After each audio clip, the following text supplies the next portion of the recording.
ನಯನ Bhargava news ಮುಖ್ಯಾಂಶಗಳು. ಪುರಸಭೆ 18ನೇ ward ಉಪಚುನಾವಣೆ. ಆಪ್ ಅಭ್ಯರ್ಥಿ ಪರ ಮುಖ್ಯಮಂತ್ರಿ ಚಂದ್ರು ಪ್ರಚಾರ.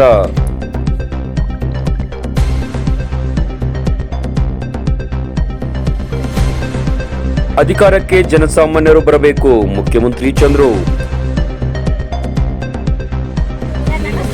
ನೋಡಿದಿರಮ್ಮ, ಬರೀ ಖುಷಿ ಆಗೋದಲ್ಲ, ಇವ್ರನ್ನ ಗೆಲ್ಸ್ಬೇಕು ನೀವು. ಹೌದಾ? ಎರಡನೇದು ನಂಬರು. ಮಾತಾ ಈಚೆ ಬನ್ನಿ ತಾಯಿ, ದಯಮಾಡಿ ಸ್ವಲ್ಪ ನೀವೇ ಎಲ್ಲ ಓಡಾಡ್ಕೊಂಡು ಮಾಡಿ ಅಮ್ಮ.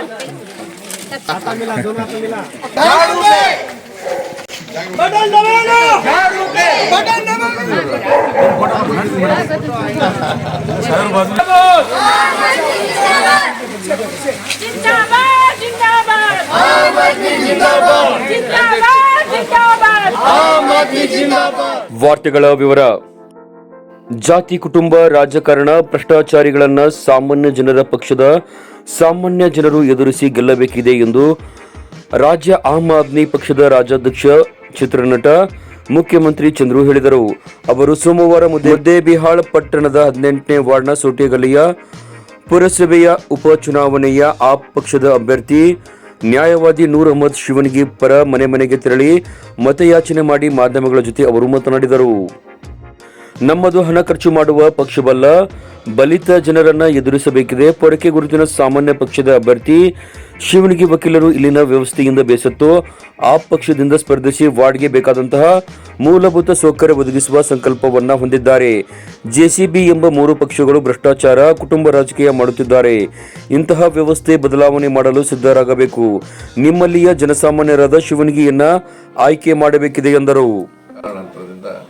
ಮರು ಚುನಾವಣೆ ನನ್ನ ಕರ್ತವ್ಯ. ಈಗ ದೊಡ್ಡ ಚುನಾವಣೆಯನ್ನು ನಾವಿನ್ನೂ ಹೆಚ್ಚು ಪ್ರೆಸ್ ಮಾಡೋಕ್ಕಾಗಿಲ್ಲ. ಅದರೊಳಗೂ ಪ್ರಬಲವಾಗಿ ಜಾತಿ ರಾಜಕಾರಣದಲ್ಲಿ, ಕೋಮು ರಾಜಕಾರಣದಲ್ಲಿ, ಕುಟುಂಬ ರಾಜಕಾರಣದಲ್ಲಿ ಪ್ರಬಲವಾಗಿರ್ತಕ್ಕಂಥ, ಆರ್ಥಿಕವಾಗಿ ಭದ್ರತೆ ಇರತಕ್ಕಂಥ ಪಕ್ಷಗಳ ಜೊತೆಯಲ್ಲಿ ನಾವು ಹೋರಾಟಕ್ಕೆ ಇಳಿಬೇಕಾಗಿದೆ. ನಮ್ಮದು ಸಾಮಾನ್ಯ ಜನರ ಪಕ್ಷ ಆಮ್ ಆದ್ಮಿ ಅಂತ ಅಂದರೆ ಸಾಮಾನ್ಯ ಜನರನ್ನೇ ಕಣಕ್ಕಿಳಿಸೋದು, ಸಾಮಾನ್ಯ ಜನರ ರೀತಿಯಲ್ಲಿ ಕೆಲಸ ಮಾಡಿ ಗೆಲ್ಲಬೇಕು ಅಂತ. ಅದು ಕಷ್ಟ ಇದೆ. ಆದರೂ ಇಕ್ಕಟ್ಟು ಬಿಕ್ಕಟ್ಟುಗಳು ಎಲ್ಲೋ ಒಂದು ಕಡೆ ಖಾತೆಯನ್ನು ತೆಗಿಬೇಕು ಅನ್ನೋ ದೃಷ್ಟಿಯಿಂದ ನಾವು ಈ ಮರು ಚುನಾವಣೆಗಳಲ್ಲಿ ಕೆಲವು ಕಡೆ ಒಂದು 4 ಕಡೆ ಶಾಂಪಲ್ ಉದಾಹರಣೆಯಾಗಿ ನಾವು ಹಾಕ್ಕೊಂಡಿರ್ತೀವಿ. ಒಂದು ನಂಜನಗೂಡು ಕ್ಷೇತ್ರದಲ್ಲಿ ಒಂದು ಅಭ್ಯರ್ಥಿ, ಇನ್ನೊಂದು ತುಮಕೂರು ಜಿಲ್ಲೆಯ ಸಿರಾ ತಾಲೂಕಿನಲ್ಲಿ ಒಂದು ಅಭ್ಯರ್ಥಿ, ಈಗ ಇಲ್ಲಿ ಬಿಜಾಪುರ ಜಿಲ್ಲೆಯ ಮುದ್ದೇಬಿಹಾಳ್ನಲ್ಲಿ 18ನೇ ವಾರ್ಡ್ನಲ್ಲಿ ಅಭ್ಯರ್ಥಿಯನ್ನು ಹಾಕಿದ್ದೀವಿ. ಹಾಗೆ ಮಂಗಳೂರಿನಲ್ಲಿ ಒಂದು ಕಡೆ ಅಭ್ಯರ್ಥಿಯನ್ನು ಹಾಕಿದ್ದೀವಿ. ನಾವು ಹೇಳೋದಿಷ್ಟೇ, ಇಷ್ಟು ನಾವು ಸಿಕ್ಕಾಪಟ್ಟೆ ಹಣವನ್ನು ಖರ್ಚು ಮಾಡಿ ಮಾಡ್ತಕ್ಕಂಥ ಪಕ್ಷವಲ್ಲ. ಆಮೇಲೆ ಬಲಿತ ಜನದ ಜೊತೆಯಲ್ಲಿ ಹೋರಾಟ ಮಾಡಬೇಕಾಗಿದೆ. ಈಗಾಗಲೇ ಶಾಸಕರು, ಎಂಪಿಗಳು, ಮಂತ್ರಿಗಳು ಆಗಿರ್ತಕ್ಕಂಥ ಎಲ್ಲ ಅನುಕೂಲಗಳಿರ್ತಕ್ಕಂಥ ರಾಜಕೀಯ ಪಕ್ಷಗಳ ವಿರುದ್ಧ ಸೆಟ್ ಹೊಡೆದು ನಿಲ್ಲಬೇಕಾಗಿರೋದ್ರಿಂದ ಪೊರಕೆ ಗುರುತಿನಲ್ಲಿ ನಾವು ಕೇಳೋದಿಷ್ಟೇ, ಸಾಮಾನ್ಯ ಜನರ ಪಕ್ಷ, ಸಾಮಾನ್ಯರಾಗಿರ್ತೀವಿ. ನಿಮ್ಮ ಮನೆಯ ಕೆಲಸವನ್ನು, ನಿಮ್ಮ ಬೀದಿಯ ಕೆಲಸವನ್ನು, ನಿಮ್ಮ ಕ್ಷೇತ್ರದ ಕೆಲಸವನ್ನು ಪಾರದರ್ಶಕವಾಗಿ ಮಾಡ್ತೀವಿ ಅನ್ನೋ ದೃಷ್ಟಿಯಿಂದ ಹೊರಟಿದ್ವಿ. ನಮ್ಮಲ್ಲಿ ಒಬ್ಬರು ವಕೀಲರು ಆಗಿದ್ದು, ಇದೇ ವಠಾರದಲ್ಲೇ ಇರತಕ್ಕಂಥ ಒಬ್ಬ ವ್ಯಕ್ತಿ ನೂರ್ ಅಹಮದ್ ಶಂಸುದ್ದೀನ್ ಶಿವಣಿಗೆ ಅಂತ ವಕೀಲರಾಗಿದ್ದಾರೆ, ಜನಪ್ರಿಯವಾಗಿದ್ದಾರೆ, ಜನಸಾಮಾನ್ಯರಾಗಿ. ಅವರು ರೋಷತ್ತು ಇದೇನು ಈ ವ್ಯವಸ್ಥೆ ಇಷ್ಟು ಒಂದು ಸ್ವಲ್ಪ ಸುಧಾರಿಸೋಕ್ಕೆ ಸಾಧ್ಯವಿಲ್ವಲ್ಲ, ನಾವಿಲ್ಲಿ ಇದ್ಕೊಂಡು ಮಾಡೋಕ್ಕಾಗ್ತಿಲ್ವಲ್ಲ ಅನ್ನೋ ಕಣ್ಣಿಂದ ನೋಡೋದ್ರಿಂದ ಆಮ್ ಆದ್ಮಿ ಪಾರ್ಟಿ ಜೊತೆಯಿಂದಲೇ ನಾನು ಕೂಡ ಸ್ಪರ್ಧೆ ಮಾಡಿ ಗೆದ್ದು ಈ ಜನರ ನೀರಿನಿಂದ ಹಿಡಿದು, ಚರಂಡಿಯಿಂದ ಹಿಡಿದು, ರಸ್ತೆಯಿಂದ ಹಿಡಿದು ನಾನಾ ಥರದ ಸಮಸ್ಯೆಗಳನ್ನ ಬಗೆಹರಿಸೋದಕ್ಕೆ ಸ್ವಲ್ಪ ಕೈ ಜೋಡಿಸೋಣ ಅನ್ನೋ ದೃಷ್ಟಿಯಿಂದ ಅವರಿದ್ದಾರೆ.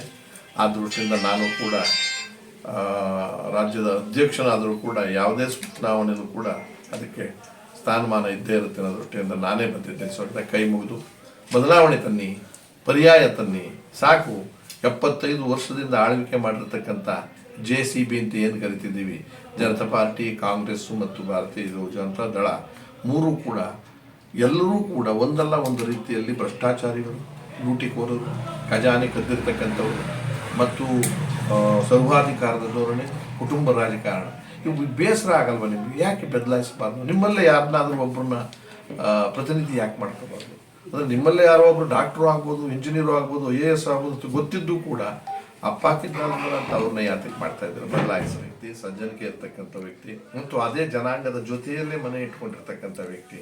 ಹಾಗಾಗಿ ನಾನು ಕೇಳ್ಕೊಳ್ಳೋದು, ಇಲ್ಲಿ ಜಾತಿಯನ್ನು ಮರೆತು ಮತ್ತು ಗುಂಪುಗಾರಿಕೆಯನ್ನು ಮರೆತು ಮತ್ತು ನಮ್ಮ ಹಳೆ ಸ್ನೇಹಿತರವರು ಇವರು ಸ್ವಲ್ಪ ಕಳ್ಳಾದರೂ ಪರವಾಗಿಲ್ಲ, ಬೆಟರ್ ಕಳ್ಳನ್ನು ಆಯ್ಕೆ ಮಾಡ್ತೀವಿ ಅನ್ನೋದಕ್ಕಿಂತ ಹೊಸಬರನ್ನ ಆಯ್ಕೆ ಮಾಡಿ ಆಮ್ ಆದ್ಮಿ ಪಾರ್ಟಿಯನ್ನು ಅಧಿಕಾರಕ್ಕೆ ತಂದರೆ ರಾಷ್ಟ್ರದಲ್ಲೇ ಒಂದು ಮಾದರಿಯಾದಂಥ ಬದಲಾವಣೆಯನ್ನು ತರೋದಕ್ಕೆ ಈ ಸರಿ ಘಟಪಂಚಾಯತ್ ಜೊತೆ ಸೇರಿದ್ದೀವಿ.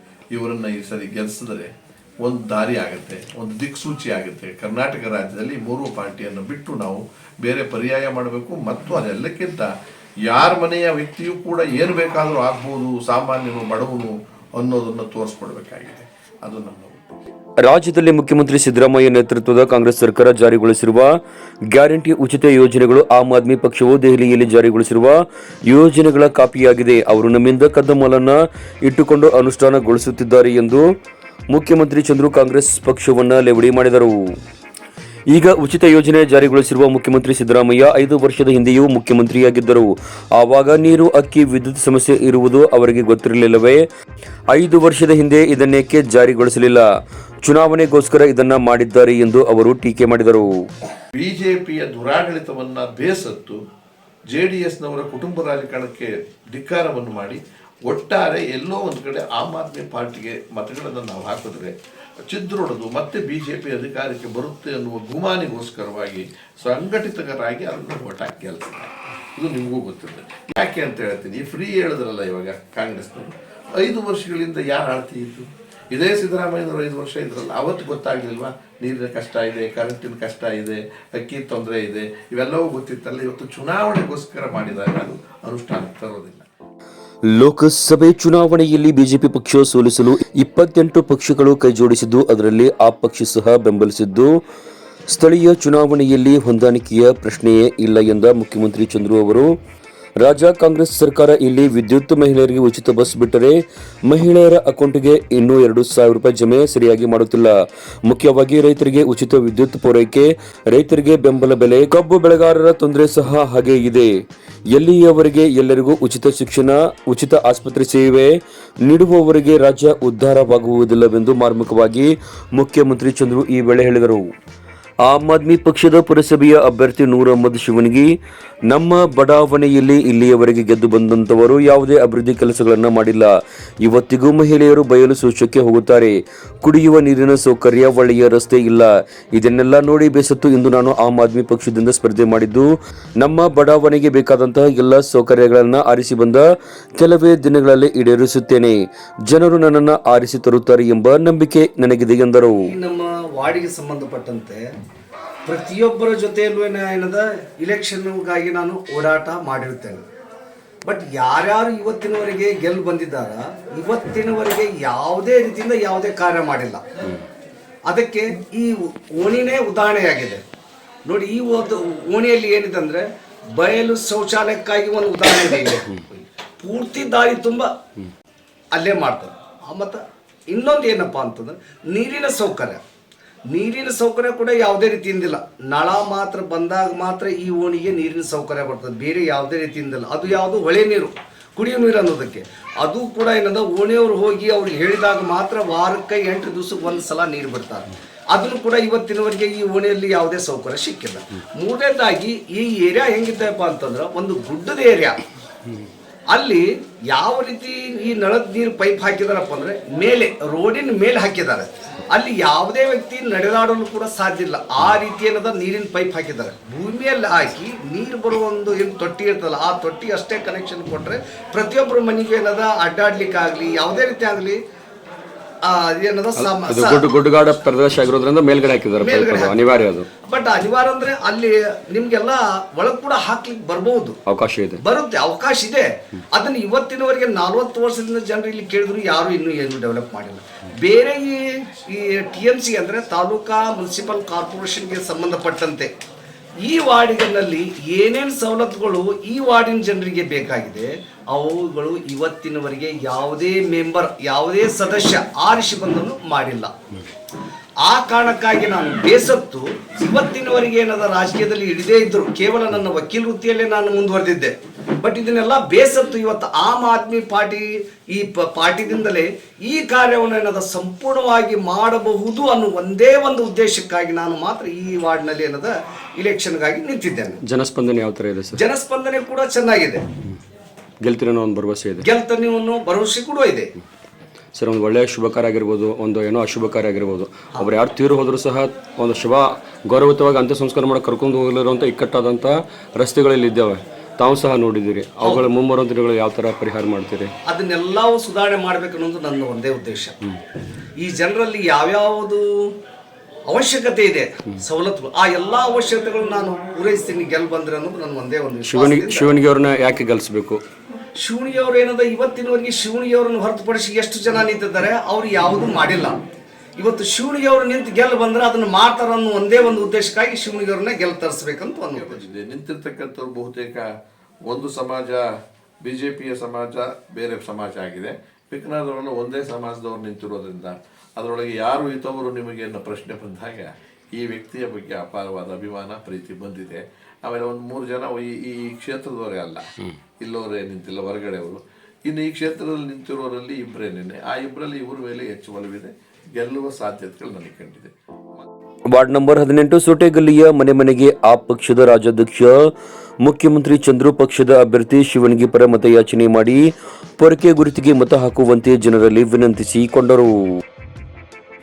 ಈ ಸಂದರ್ಭದಲ್ಲಿ ರಾಜ್ಯ ಉಪಾಧ್ಯಕ್ಷ ವಿಜಯ್ ಶರ್ಮಾ, ಜಿಲ್ಲಾಧ್ಯಕ್ಷ ಭೋಗೇಶ್ ಸೋಲಾಪುರ್, ಮಹಿಳಾ ರಾಜ್ಯ ಕಾರ್ಯದರ್ಶಿ ಡಾಕ್ಟರ್ ಗೀತಾ, ಜಿಲ್ಲಾ ಮಹಿಳಾ ಘಟಕದ ಅಧ್ಯಕ್ಷೆ ಅನ್ನಪೂರ್ಣ ಬೆಳನ್ನವರ್, ತಾಲೂಕಾ ಉಸ್ತುವಾರಿ ಮೆಹಬೂಬ್ ಹಡಲ್ಗೇರಿ, ಸಂಜು ಶೆಟಗಾರ್, ವೀರೇಶ್ ಹಿರೇಮಠ್, ಮೊಹಮ್ಮದ್ ರಫೀಕ್ ಗೊಳಸಂಗಿ ಸೇರಿದಂತೆ ಪಕ್ಷದ ಅನೇಕ ಪ್ರಮುಖರು ಬಡಾವಣೆಯ ಹೆಚ್ಚಿನ ಸಂಖ್ಯೆಯಲ್ಲಿ ಮತ ಪ್ರಚಾರದಲ್ಲಿ ಪಾಲ್ಗೊಂಡಿದ್ದರು.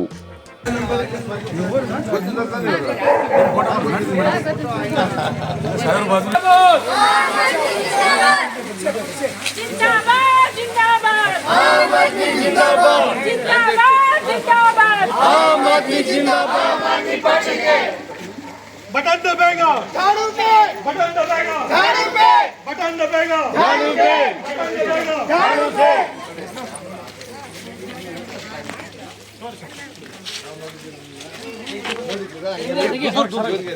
झंडा ले पीछे पीछे पीछे पीछे बा झंडा पीछे इधर आगे ನೀವು ಆಗಬೇಕು, ನಿಮಗೆ ಪರಿಚಯ ಇರೋ 10 ಮಂದಿಗೆ ಹೇಳಬೇಕು. ಸರ್ ಈ ಕಡೆ ಸ್ವಲ್ಪ बोलो भारत माता की जय, जिंदाबाद जिंदाबाद आम आदमी जिंदाबाद, जिंदाबाद जिंदाबाद आम आदमी जिंदाबाद, बोलो भारत माता की जय, बोलो भारत माता की आगे जाओ तुम आगे इंकलाब जिंदाबाद इंकलाब जिंदाबाद,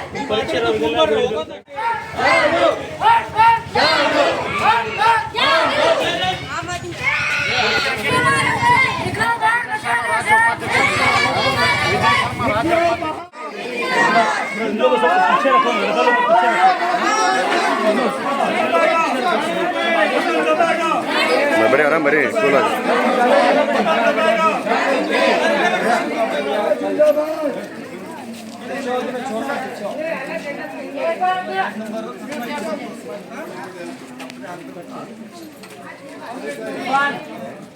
ಸಾವಿರದ 84 ವೋಟ್ಗಳು ಇದ್ದಾವೆ. ಮ್ಯಾಕ್ಸಿಮಮ್ 150ರಿಂದ 200 ಮನೆಗಳು ಇದ್ದಾವೆ. ಈ ವಾರ್ಡಿಗೆ ಸಂಬಂಧಪಟ್ಟಂತೆ ಅಭಿವೃದ್ಧಿ ಮಾಡಬೇಕಾದ್ರೆ ಕೇವಲ 18 ತಿಂಗಳು ಬೇಡ, 18 ದಿವಸ ಸಾಕು ನನಗೆ. ಕೇವಲ 18 ದಿವಸ ಮಾಡುವಂಥ ಕೆಲಸಗಳು ಯಾವ್ಯಾವ ಈ ಜನರಿಗೆ ಏನು ಅವಶ್ಯಕತೆ ಇದೆ ಆ ಎಲ್ಲ ಕೆಲಸಗಳನ್ನು ಮಾಡಲಿಕ್ಕೆ ಕೇವಲ ನನಗೆ 18 ದಿವಸ ಸಾಕು.